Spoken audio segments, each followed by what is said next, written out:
बागलांचा सदैव जनतेसोबत। बागलाण तालुक्यातील जायखेडा ते त्र्यंबकेश्वर पायदिंडी निघाली असून 76 वर्षांची अखंड परंपरा असलेली संतश्रेष्ठ निवृत्ती महाराजांची ही दिंडी पुंडलिक वरदे हरिविठ्ठल श्री ज्ञानदेव तुकाराम निवृत्तीनाथ महाराज की जय, गुरुवर्य कृष्णाजी माऊली की जय असा जयघोष करत संतश्रेष्ठ निवृत्तीनाथ महाराजांच्या दर्शनासाठी जायखेडा येथून श्री क्षेत्र त्र्यंबकेश्वरकडे रवाना झाली आहे।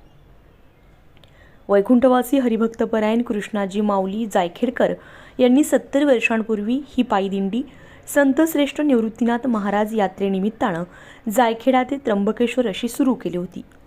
माऊलींच्या पादुका असलेल्या रथासह भगव्या पताका, टाळमृदुंगाच्या गजरात, पांढरा धोतर, पांढरा शर्ट, वारकरी टोपी, कपाळी केशरी गंध असलेले वारकरी टाळमृदुंग आणि हरिनामाचा गजर करत दिंडीमध्ये सहभागी होत आहेत।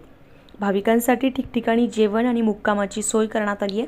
गावागावांत दिंडीचे भाविकांकडून स्वागत करण्यात येत आहे। मुक्कामाच्या ठिकाणी हरिपाठ, प्रवचन आणि कीर्तन होत आहे। पहिला मुक्काम केरसाणे, दुसरा मुक्काम विसापूर, तिसरा ओतूर, चौथा आंबेगाव, पाचवा पिंपळणारे, सहावा नाशिक येथे आल्यावर जिल्ह्यातील सर्व दिंड्या रिंगण सोहळ्यासाठी शुक्रवारी दुपारी 1 वाजता ब्रह्मा व्हॅली कॉलेजजवळ एकत्र येतील। येथे दुपारी 2 ते 4 दरम्यान रिंगण सोहळा होणार आहे।